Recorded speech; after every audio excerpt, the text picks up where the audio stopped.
iPad or MacBook? You've probably asked yourself this question if you're in the market for a new computer.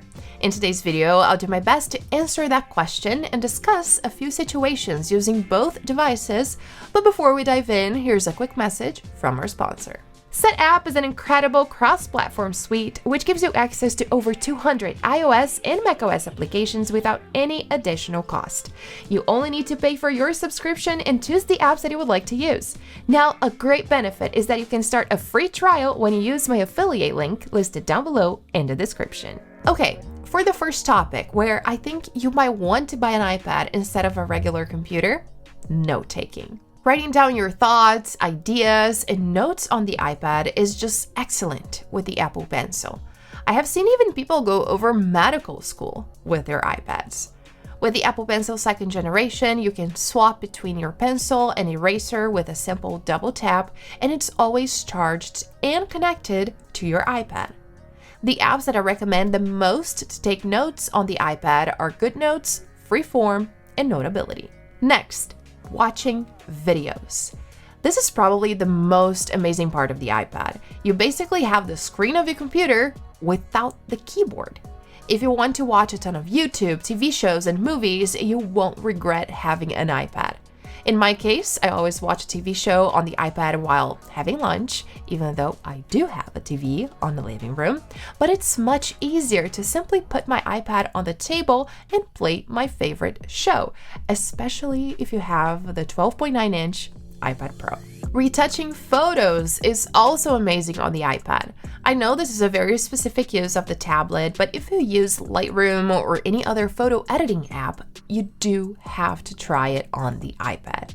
One thing to keep in mind is that even though the iPad Air and the 11-inch iPad Pro have amazing displays, the 12.9-inch iPad Pro has a better panel than its smaller version. So if you are a photographer, I do recommend getting the larger option. Also, if you're curious, the 12.9-inch iPad Pro has the same peak brightness as the MacBook Pro, which is great. So definitely something to consider, especially if you're planning on using it outside.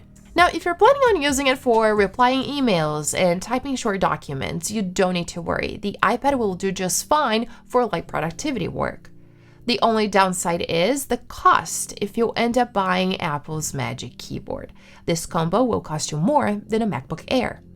However, it looks really clean and it adds an extra USB-C port to your tablet. Finally, probably the nicest thing about having an iPad is traveling light. It's a lot easier to carry your iPad around and putting it in a backpack or a purse. Also, while using my MacBook, I'm always worried about someone, or my cats, damaging the hinge. Nothing ever happened to my MacBooks, but it's something I'm always a little bit afraid of. And instead of talking about portability, video calls on the iPad are just great. On the MacBook, I always find myself a little bit limited to the room that I took the call in, but on the iPad, it's more like you have a giant iPhone that you can take anywhere. Also, if you ever need to show something on your call, you can just grab the iPad and change the rear camera. This is something that you'll never be able to do with a MacBook. Not to mention web browsing. It's great to do that on the iPad. Of course, there are many other great things you can do with an iPad, but let's go over the things that you will not be able to do with it, or it will be a lot easier using a MacBook instead. First, if you decide to buy the Magic Keyboard, keep in mind that it will be pretty hard to use the iPad on your lap. On the MacBook, the screen is much lighter than the base of the computer. However, the screen is much heavier on the iPad with the Magic Keyboard, making it very hard to use it as a laptop. So think twice if you're planning to use the iPad this way. Next, coding. Even though Apple has the Swift Playgrounds app to code less complex apps on the iPad, we still don't have many options to compile apps on your iPad. You can definitely check and write your code using a few apps and online services, but the iPad still doesn't replace a MacBook with macOS on this matter. However, coding on the iPad has improved a lot over the years, and depending on your project, you can make it work, especially if your code is running on the cloud. My husband has developed many Python scripts using Replit. It's a great platform and they have a dedicated iPadOS app. For video editing, Apple recently introduced Final Cut Pro for the iPadOS, bringing advanced Pro tools to the iPad and new features that take advantage of the Apple Pencil. DaVinci Resolve also has its version on the App Store, but even though it's very close to replacing a regular computer for video editing, iPadOS still has its limitations. Every now and then, you may get frustrated for not being able to perform a task that is extremely easy to do on your computer. Also, if you rely on specific plugins in Final Cut or DaVinci Resolve, for example, keep in mind that they probably won't work on the iPad. Still talking about plugins, web browser extensions might as well not work on your iPad. For example, I need to send invoices every month using a specific platform, and their extension only works on Chrome for Mac OS. It's not compatible with iPadOS. So in this case, I would not be able to fully replace my computer with the iPad yet. Now, let's talk about battery life. There's no argument here.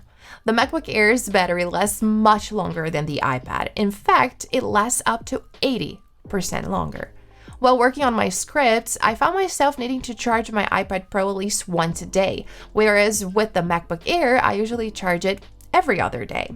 In conclusion, the iPad can replace your computer in most cases. You'll likely enjoy watching videos and browsing the web on the iPad more than on your computer or even on your iPhone.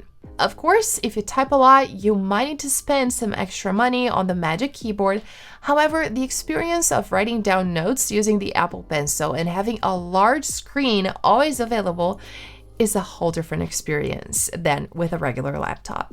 Not to mention the added productivity with multiple apps, because you can use Stage Manager and run apps side by side. I still believe that initially buying a MacBook Air and then investing in an iPad Air or Pro would be the best route for the most people. However, the iPad is closer than ever to replacing a full computer for everyday tasks. If you like the video, don't forget to give it a thumbs up and subscribe to the channel if you haven't subscribed yet. Thanks for watching, and I'll see you next time.